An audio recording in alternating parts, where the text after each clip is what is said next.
Hello, welcome again to Living and Active. You see in front of you is the only sponsor Living and Active will ever have. Actually, she's more of a mascot.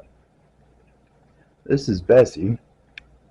Bessie has a long history on the Living and Active channel. Uh, I wouldn't say it's anything approaching a fandom, but she makes appearances every once in a while. So, started on the first or second Living and Active channel that I had. And for those of you who are new and you don't know, this iteration of Living and Active is actually the fourth Living and Active that I've tried to start. The rest of them were abandoned and deleted as various trying times of my life came by. So what you're seeing is the fourth iteration of Living and Active. But anyway, for those of you who remember Bessie and may or may not be missing her, there she is. Uh, Standing watch as always, giving her approval. So there's your sponsor. There's your sponsor segment for Living and Active, the only one that's ever going to be on this channel. Let me see.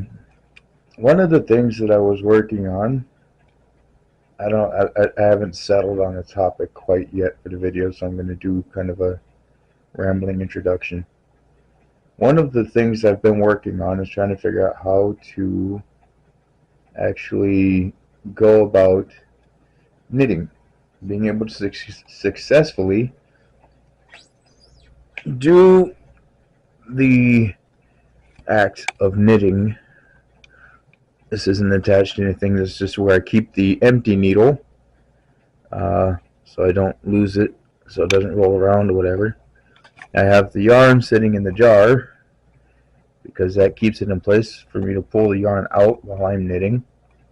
But what I normally do is I will be sitting where Bessie's not there, or when Bessie's not there, and I'll have the jar in front of me, and I'll just use the weight of the jar to hold the yarn in place, and I'll just knit, and I'll pull from one stick to the other. I do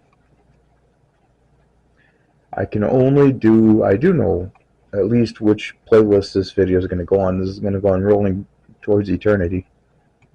But I can only do one row at a time. So this has taken me, this little bit of a scarf here has taken me a very long time to do. Because I get fatigued very easily. The neck starts getting weak, my arms start getting tired, whatever, my hands start screaming at me. So I do one row and then I stop and I go and do other stuff, or I rest a little bit, and then I get back to it. So that's how far I've gotten on the scarf. Which means I found that knitting is possible. With the way that I've discovered to do it, it just takes a very long time, which in my book is a win. It doesn't matter how long it takes, as long as it's something that I can do and um,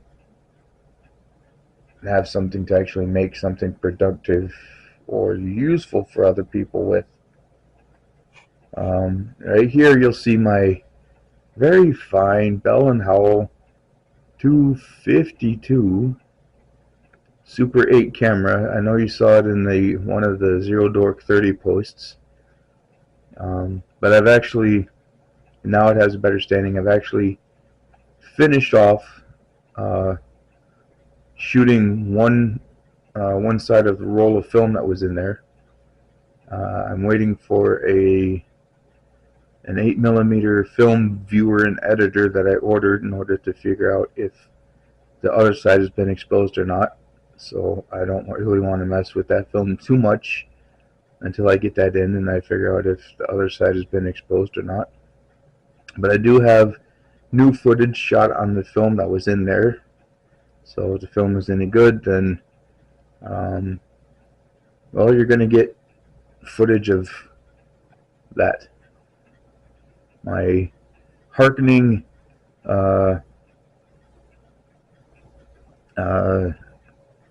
figure of the bride who joins the Spirit in saying, "Come, Lord Jesus," or a representative of our siblings in grace that have washed their clothes in preparation for the coming of the Lord. But yeah, so there's footage of that, and I think I took I shot some footage of my wall clock, which is behind me, or something, because it's 8mm. The film is silent, so I just wanted to capture something that's moving, and these were the only two things that were moving in the apartment. That was this figure here and the clock. So, but I have started actually working on getting 8mm footage recorded. I'm not going to be able to send it out anywhere to get it processed, probably not. But as long as the viewer editor contraption works when it comes in, then I will be able to. I should probably actually be able to play back some of the 8mm film that I have on the viewer and then record it and post it, which I think would be pretty interesting. But also, and the reason why I have these things, I probably explained it before, is because the analog media capturing devices, that they're not susceptible to being hijacked, corrupted, manipulated by AI. This video, after I upload it, obviously is going to have that capability because it's a digital format. But the stuff I originally record on the Super 8 camera and here on this VHS-C camcorder, not digital,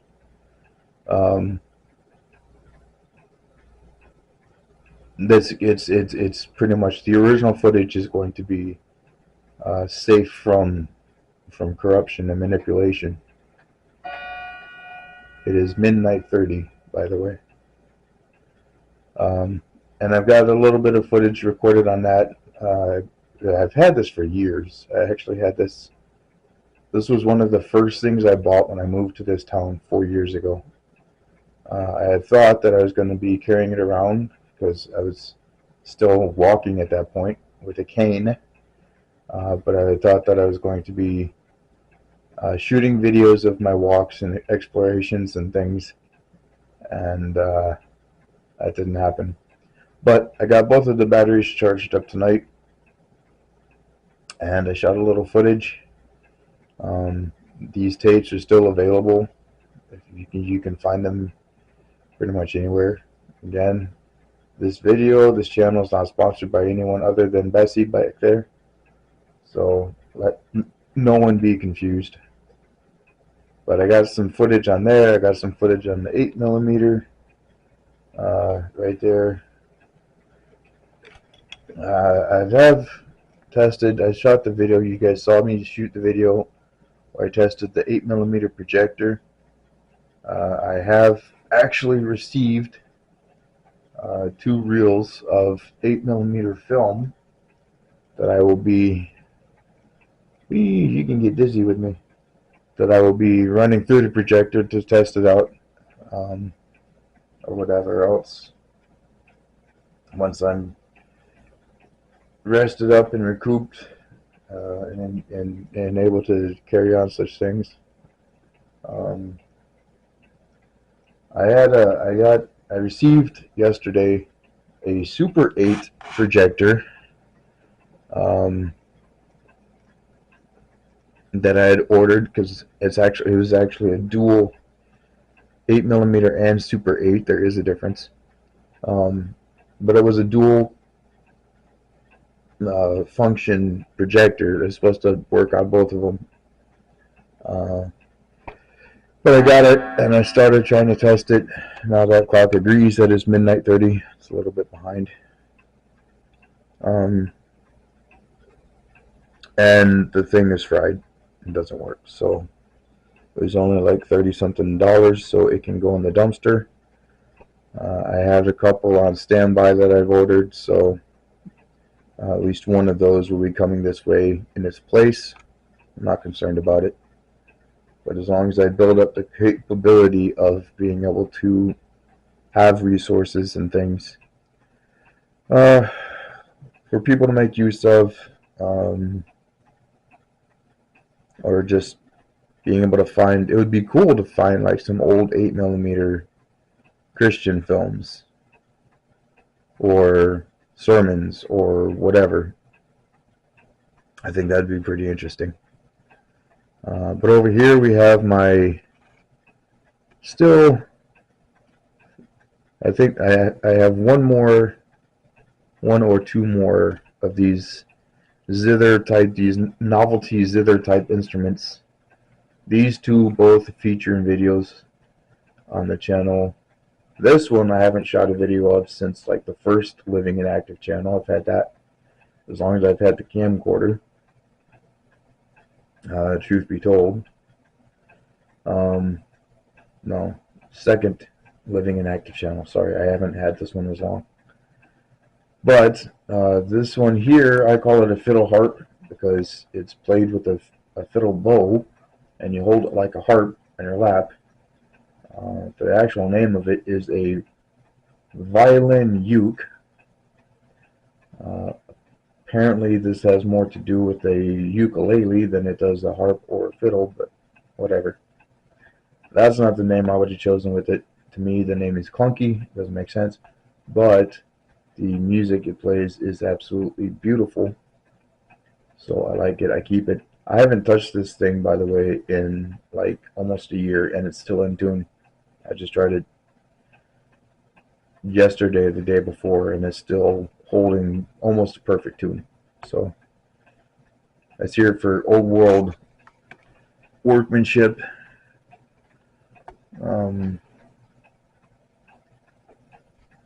But yeah, I here's here's why, partially why this video is going to go on the Rolling Towards Eternity playlist, other than the fact that I'm actually rolling around while I shoot it. I have no idea what's happening to my voice in the audio because I'm having a hard time trying to track where the camera is located relative to my face. But one of the things that has been going on, other than me almost getting frostbite on my left hand, trying to clear snow from around my van, is I've been waiting on repair or replacement of my power assist device. That process is underway or whatever. I have a loaner, but because it's a loaner and because these roads are garbage and because of the damage that these roads did to this one, which is not salvageable, I haven't used the loaner because it is owned by someone else, and the entity that owns it does demonstrations for veterans organizations with it that to help them, figure out if the veteran that they're trying to help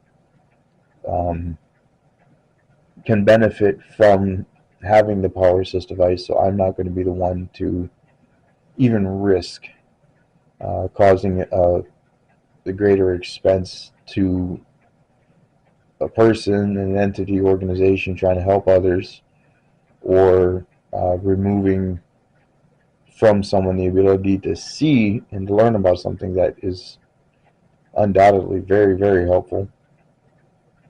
So I'm serving as steward of the loaner power assist device. This is not the loaner power assist device.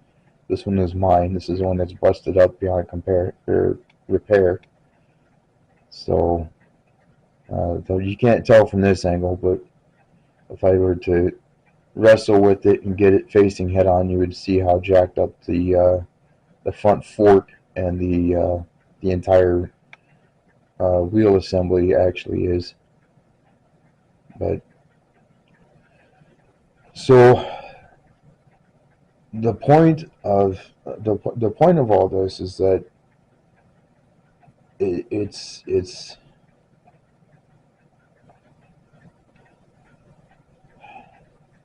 what is the point? What is the point? Kind of like the video I did with Well, with that instrument right over yonder that has the hook that's not going to be replaced right there, because the spindle, if I try to put the spindle back in place, it will destroy the whole rest of the body of the instrument. But it's still, to me, it is still worth shining up the little doohickey that doesn't work but still makes it look very nice to make the chords.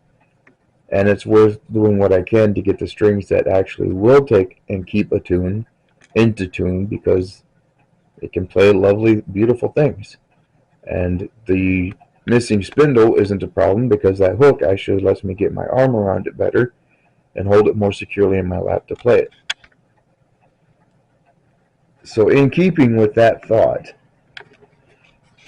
on this playlist, on this Living and Active Rolling Towards Eternity playlist, sponsored by Bessie, I just want to encourage people and keep encouraging people that, just the Lord says that whatever you find to do it as unto Him. Do it to glorify Him, to proclaim Him, to spread His name and make much of His name and bring glory to Him, to bless others with what you have, the gifts that you have, with whatever capabilities you have, and to seek peace and contentment and fulfillment in whatever it is you actually have, instead of yearning for the life that you can no longer live by reason of your disability or your chronic or terminal illness or whatever. Yes, there are things that you've lost, but there are also things that you've gained. There are things that you are capable of now with the disability, with the chronic illness, with the terminal illness, that maybe you weren't as equipped to handle before you had those struggles to get through. James, the book of James, says that we have trials and struggles specifically to bring about patience and gentleness in our spirits and to grow us up into maturity and spiritual wellness as we handle the situation rightly and bring it before the Lord, put it in His hands, and trust in Him to be faithful and truthful in His promises. So it's just, like the knitting thing. Like I tried knitting a couple years ago and I couldn't figure out how to make it work. The weaving thing, I tried weaving a couple years ago, I couldn't figure out how to make it work. I've learned different ways and things to try to see if they'll work. And so I brought them back and I do them. I can't do them very fast or very proficiently, but I can do them, so I do them. And it's like that that projector sitting right there that's waiting to go out with the trash. It came in and it didn't work. I'm not going to be able to make it work, so I'm not going to waste any time on or resources or anything else like that on trying to fix something. One, I don't know how to fix, and two, I'd probably only be able to fix if I could find all of the correct replacement parts and a whole bunch of time. And meanwhile, I'm not doing the thing with the Super 8 projection that I want to be doing. So $30 in the dumpster, a lot better than putting more into it, taking more time out of it, whatever, accepting the thing that I can't do in favor of the thing that I can do with what I have once I have a working projector. And if I don't get a working projector with this next one, then giving up on the Super 8 projector and just focusing on the stuff that I have already here. Like the cool vintage Very sleek looking. Almost looks like I'm thinking of a video game character, but I can't remember which one. I don't know. It almost looks kind of like a face. Here's like the nose and like an eye covered with sunglasses. I don't know. It reminds me of a character somehow from this angle. But I have the machines that I can pick through very slowly or whatever as I'm able, as I find parts for them and figure out what parts are needed, get them working, get them out to the people who want them, need them, or whatever, can make use of them. I still have my treasure trove of Bibles and New Testaments back there that I'm safeguarding for such time as they'll be needed. Even just that, even just the safeguarding and the keeping of these things, these technologies, these resourceful things that people will be able to find and learn how to use and repair and make use of when things really hit the skids, like after the Harpazo, or if disease and disability or some freak accident or act of violence takes me out before that happens, then what I do here isn't necessarily counting as working a job, serving on anyone's payroll or anything, but this is the work that I've found to do before the Lord for the benefit of others, to proclaim Him, to bless others, and to bring fulfillment and joy for my day. I don't leave this space very much, but I have filled it with things that bring me joy. Here's my other little animal. See if I can get him zoomed in on. There's my little watch Doberman. I don't know if you can see him or not, but he dutifully stares out the window, and he lets me know if anyone stares back at him. And there's, well, of course, is also, if you get dizzy, let me know. I'm used to this. I live in the wheelchair, so. And then there's also, of course, my friend Chris calls him my Chinese spy panda. He just hangs out in the basket, stares in the back of my head when I'm working on the workbench. So now you've met the entire cast and crew of Living and Active. But yeah, I just wanted to be able to have this video be an encouragement for whoever might need it. It's kind of a follow-up to, if it's less important what worth you think you have in your life than it is the worth that Jesus has placed in your life and the purposes He has for bringing you into the life that you have. Whether you're alone, whether you're surrounded by people, whether you can do stuff, whether you can't do stuff, whatever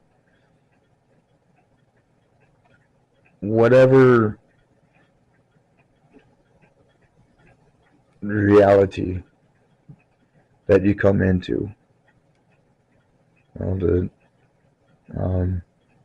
Lord is close to the brokenhearted, and He saves those who are crushed in spirit. The worse you are, the better off you get. Or the worse you get, the better off you are, or something like that. And that's not to be cavalier about suffering. Suffering is real. Hardship is real. Pain is real. Sorrow is very real. Heartache is very real. And the Lord knows these things. But in the midst of these things, there's still the promise, turning beauty to ashes, mourning to dancing, or whatever the equivalent of dancing would be for someone in a wheelchair. So hopefully, as I go through these videos on this channel, I know there's a lot of random stuff, but the reason why I have so much random stuff is because I need to have, I like to have all of these things around me. So I have a variety of things to keep from my mind or my daily experience from stagnating and not have that depend on whether or not I can make it outside of my apartment on any given day. There's all kinds of things that I'm interested in that I can tinker with, that I can mess with, that I can learn from, that I can do, make, whatever. And a lot of it is geared towards leading to interactions out in the community that are beneficial to others and a blessing to me when I'm able to actually go out and interact with the other people in my community. So that's kind of why I showcase these things. It's not to be um, overly sharing or whatever else, but just kind of like to give people an idea, maybe inspiration, or just an example of some things that maybe they might be interested in, or a way to approach um, a life and a daily reality in a more fulfilling way than what people normally think of when they think of what a fulfilling life is. And remember that what is true for the world by the words written on that banner are also true for you. God didn't send you his son to condemn you, but so that you might be saved through him from your condemnation, from your despair, from whatever, from your sorrow. And I sincerely pray that if you've bumped into this channel at least once, you found something that blesses you and that reminds you of the goodness and truthfulness of God. I don't want to make much of myself, but I do want to make much of the one who made you and loves you and gave himself for you. So there you go. That's the video. As you can hear, my voice is going out. My speech is not going to be long behind it. I'm getting very tired, so I need to remove Bessie and take her place. Before I do, I remind you of Hebrews 11:6. Without faith it is impossible to please God, for those who come to God must believe that he is, and that he is a rewarder of those who seek him. In other words, if you seek him, he will respond. You draw near to the Lord, he will draw near to you, and when the Lord draws near to you, you will know it. So until next time, if there is a next time, and there might not be, Bessie says, and I say, God bless you.